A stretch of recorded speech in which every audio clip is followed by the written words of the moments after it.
Tonight's talk is on a section from the Dhammapada, chapter 19 in the Dhammapada.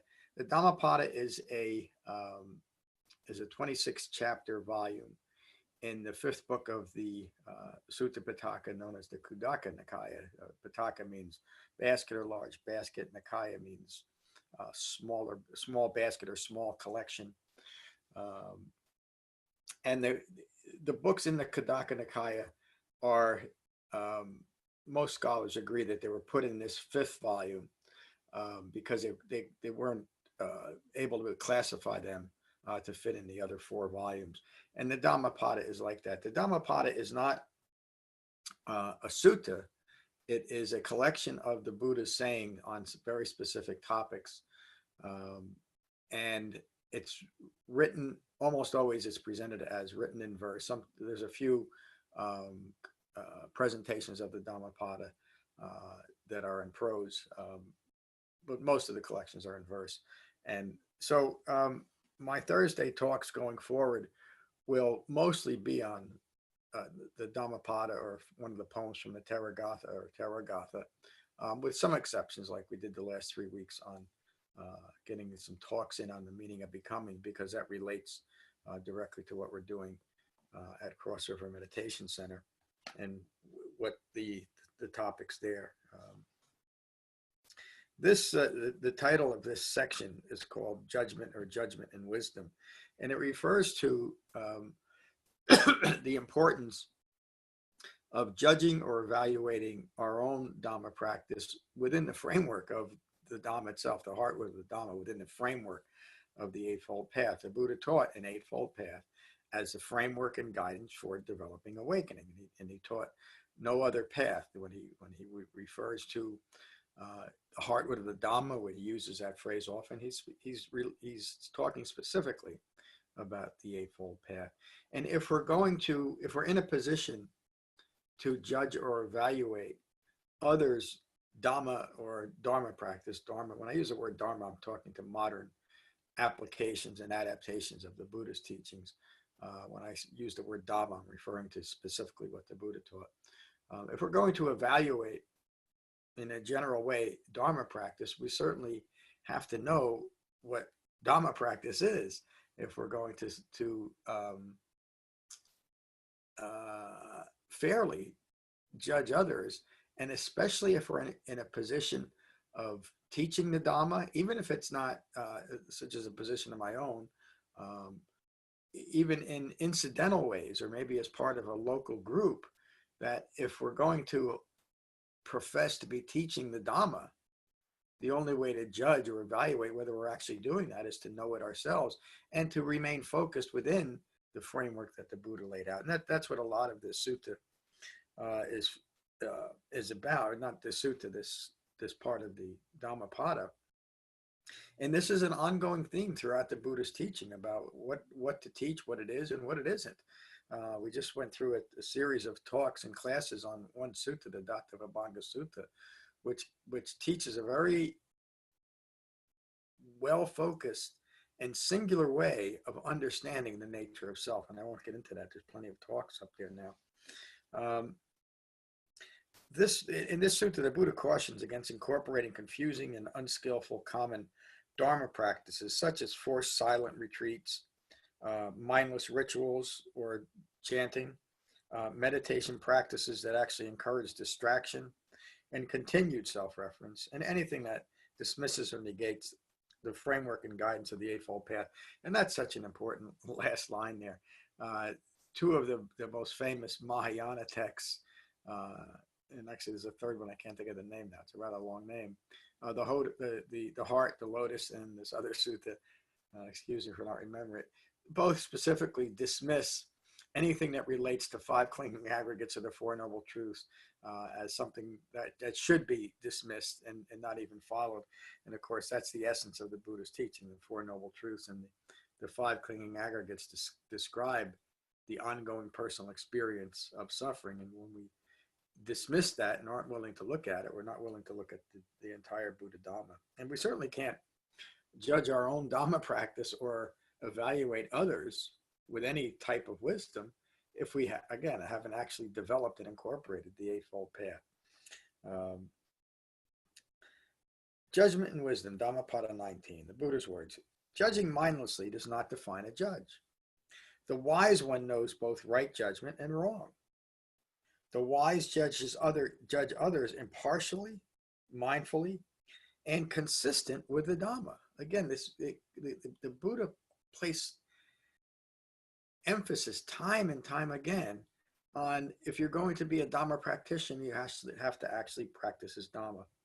The Buddha continues, the wise guard the Dhamma and are guarded by the Dhamma. And, I would say that a lot of my practice is just that. My teaching is about guarding the Dhamma and professing the Dhamma. And within my own practice, this is more or less matter of fact now, but for quite a while, it took concerted right intention and right effort on my part to only practice what the Buddha taught as a Dhamma practice, and not go through that, not follow through with that compulsive need to incorporate anything and everything, especially people that I was associating with, and calling it Dhamma practice or Dharma practice. My comment here, the refined mindfulness taught by the Buddha is framed by the Eightfold Path. This refined mindfulness develops right view. Right view is a completely impersonal view of oneself and others, and always consistent with the Dhamma. Excuse me. The Buddha continues, relating to just that. Established in right view, intelligent, this one can be called a judge. Established in right view. We establish ourselves in right view, obviously through the Eightfold Path. Simply talking often does not define wisdom. I love that line, because so much of modern Buddhism and modern so-called sanghas are just social engagement where people talk endlessly. In fact, they're even encouraged to bring a topic into this so-called sangha and talk about it when the topic has little or nothing to do with what the Buddha actually taught. Simply talking often does not define wisdom. Secure in knowledge, meaning having developed the Eightfold Path, free of fear and aversion, this one can be called wise. Simply talking often does not maintain the Dhamma. In fact, it's often just a distraction from the Dhamma. Hearing little, but integrating the Heartwood is one mindful of the Dhamma. And they are one who maintains the Dhamma. In other words, just listening endlessly, lay down, bumps. Just listening endlessly to people spout out what they consider Buddhist rhetoric, as a Buddha said 2,600 years ago, does not develop mindfulness of the Heartwood of the Dhamma. In fact, it's a negative type of mindfulness. It's holding in mind things that are only distracting, and it certainly doesn't maintain the Dhamma in any way. Of course, we can see that so prevalent today. The Buddha continues, gray hair does not define an elder or a teacher. And it's amazing to me the misapplication of respect that's given to someone simply because of the number of followers and maybe how long they've been spouting their rhetoric. And even after they're found to be very misguided and misinformed human beings, I'm relating to all this, the modern sexual predators that are a part of it. Just about every modern lineage has a sexual predator that people continue to follow, even after their this sexual predation comes out, and they often excused as having, and you'll take the reference, they'll often have crazy wisdom. In other words, they're so far advanced that they're not bound by the common tenets that are found in the Eightfold Path. It's really disgusting, and the Buddha uses that word in a sutta that I'll be giving teaching on in a week and a half. Advanced in years, lacking Heartwood, one remains foolish. And so you can take that as a comment that no matter how long you're studying and practicing something that doesn't contain the Heartwood, and you may be advanced in years in that study, if it's lacking Heartwood, you just simply remain foolish.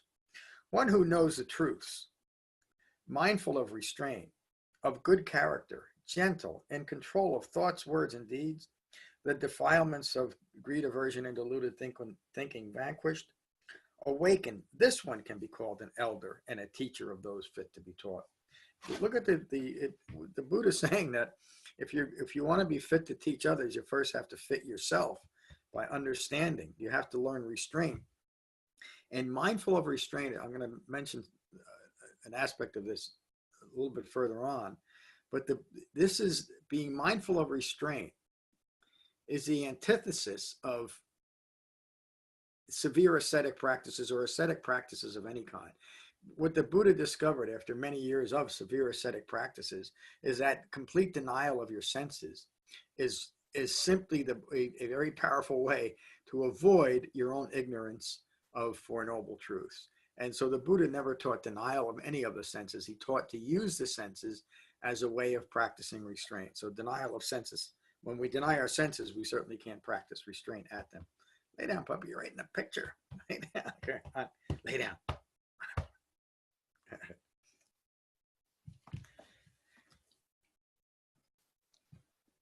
The Buddha continues, not by sophisticated rhetoric or the donning of colored robes does an envious and miserly impostor become a sage of peace. And when I read that line, and when I read that line now, I've read this section many times, I think about the robes used in many places, many lineages that I was a part of, to establish a hierarchy within the lineage. But after listening to the often very fancy rhetoric, it was clear to me that despite these robes and despite the sophisticated rhetoric, that these so-called elders were lacking in any understanding of what the Buddha actually taught. And it was really a good show. And that way of being is really a good description as a miserly imposter, because you're withholding. Maybe withholding is the wrong word, because you don't have something to offer. But if you're going to put yourself in the position of a Dhamma teacher, you should have actually studied the Buddha's Dhamma or call it something else. The Buddha continues. Only when one has uprooted arrogance and hatred, abandoned ignorance, and developed wisdom can one be called a sage of peace. Again, now he's going to talk about just creating the appearance of a Dhamma practitioner. A shaven head does not equal concentration. Dismissing the heartwood, consumed by greed, there is no concentration. One who abandons greed, aversion, and deluded thinking through non-distraction, established in jhana, moment by moment, this one can be called well concentrated, a true contemplative. We just went through a series of seven or eight talks related to 7 or 8 different suttas where the Buddha teaches the importance of jhana. And it was surprising to me that there was a few people that were online, and a few that I encountered directly, that were had such aversion to looking at meditation in the way that the Buddha taught. In other words, to deepen concentration, to deepen these 4 levels of jhana.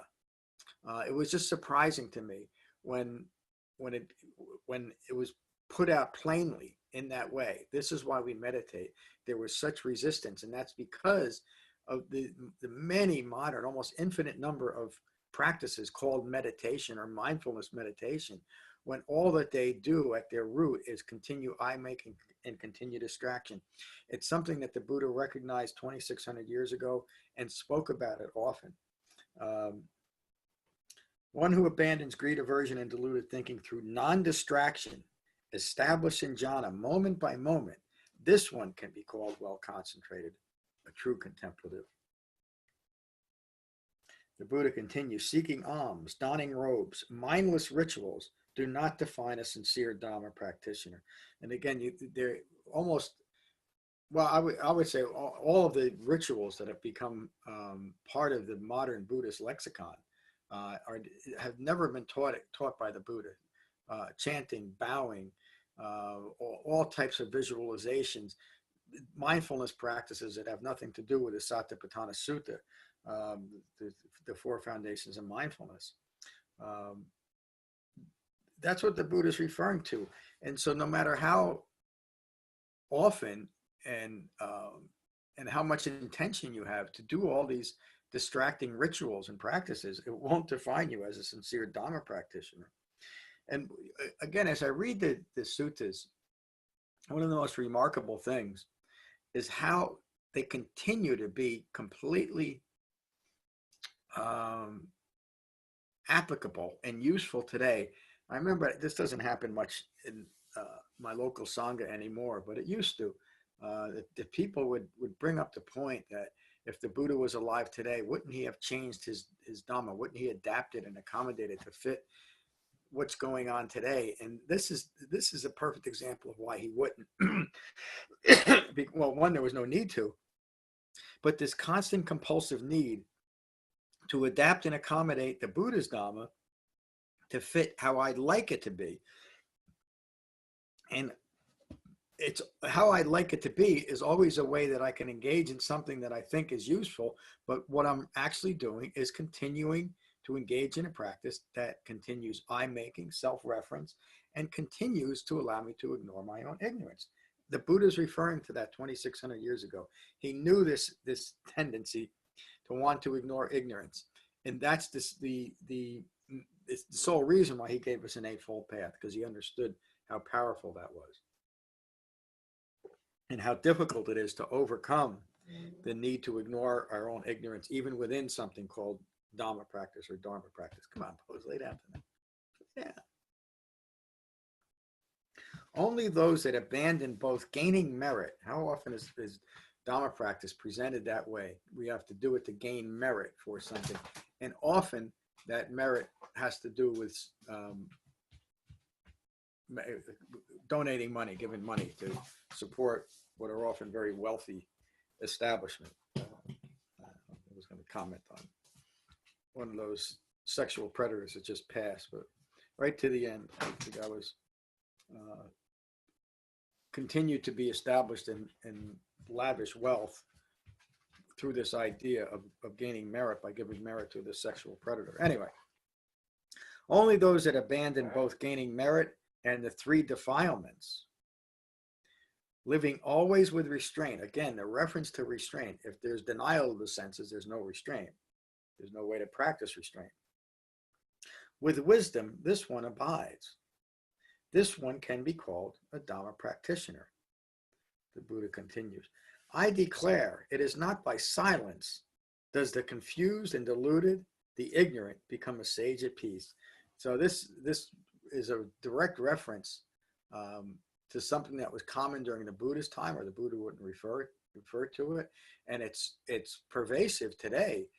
I don't know that you could find a retreat that would call itself a Buddhist retreat that isn't based on this notion of forced silence, something the Buddha talked about so many years ago. And when you look at the importance the Buddha taught on understanding and integrating his Dhamma at the point of contact with our senses, this is rooted in independent origination and spoken of and taught so often by the Buddha, that it is at the point of contact with our senses that we learn to practice restraint. And if we're denying those senses, there's no opportunity to practice restraint. It's just a very convenient and commonly agreed upon way of continuing to ignore ignorance. And so those that have attended my retreats know that I do not lead silent retreats. I lead retreats that are structured in such a way and instructed in such a way that we learn to practice restraint at the sixth sense base, using the framework of right speech, right action, and right livelihood. And it's remarkable how many people at the end of those 3.5 day retreats really understand the nature of restraint. And there's a few that don't, that are so ingrained in the idea that retreats should only be silent, and don't understand that the reason why they find those useful is that it's actually a retreat from looking at themselves. And so there's some relief there, but there's no opportunity to develop the Buddha's Dhamma. just going to say that once more and then move on. I declare it is not by silence does the confused and deluded, the ignorant, become a sage at peace.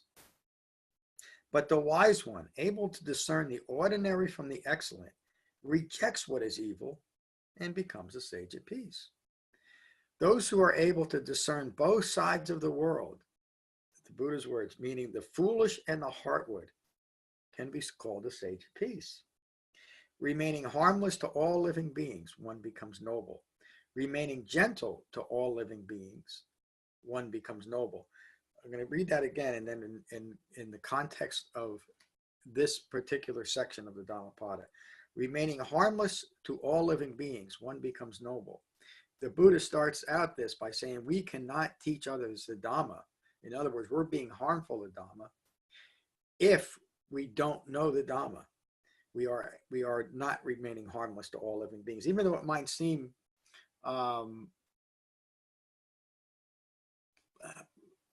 pleasant, or we're contributing to a group's pleasant experience because we're misguiding people in the Dhamma. To me, that is the most egregious thing that we can do within something calling it Buddhist practice.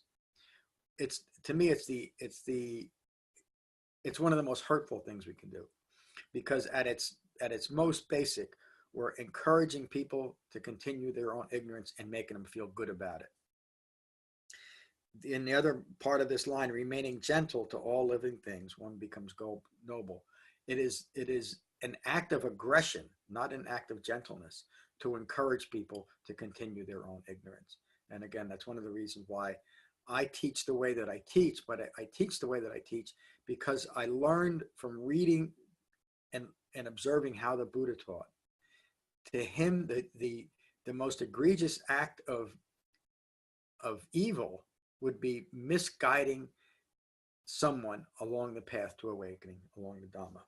Friends, don't be fooled by your practices or habits, or by your sophisticated rhetoric, or by your meditative superiority. That's something I see so often. People describing meditation practices that really have nothing to do with meditation and glorifying them. The Buddha continues that section or that line by saying, or even a quiet dwelling. In other words, what you bring into your quiet dwelling has to be based in right meditation, or it's simply going to continue to confuse and allow ignorance of Four Noble Truths to continue. Friends, don't be fooled by the thought that you teach those that don't know. When you are complacent where greed, aversion, and delusion continue, here is where the heartwood is forgotten. Again, just a reiteration that if you're going to practice or support other people in Dhamma practice, you first have to know what it is. And if you know what the Buddha's teaching is, if you've really studied it, you know the repetitive cautions against adapting, accommodating, or embellishing his Dhamma in any way.